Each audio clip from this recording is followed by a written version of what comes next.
ကိုဘဝလေးမှာတယောက်တည်းနေလာခဲ့တယ်ရင်ခုန်ခြင်းတွေလေကိုလေးသိတော့နာလင်းလေ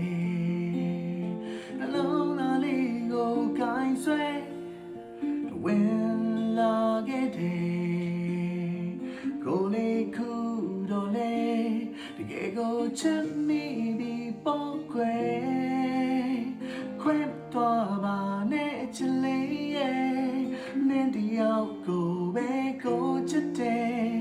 ကိုရဲ့ရင်ထဲမင်းလေးတယောက်ပါပဲချာဒီရောက်ပြောင်းချစ်အောင်မသိတော့ပဲနောက်တယောက်ရှိခဲ့ဘူးတော့သိတော့ပဲကိုရဲ့အသေးလေးကလည်းမိုင်နေစေမင်းကိုတွေ့ကြတယ်ချာဒီရောက်ပြောင်းချစ်အောင်မသိတော့ပဲ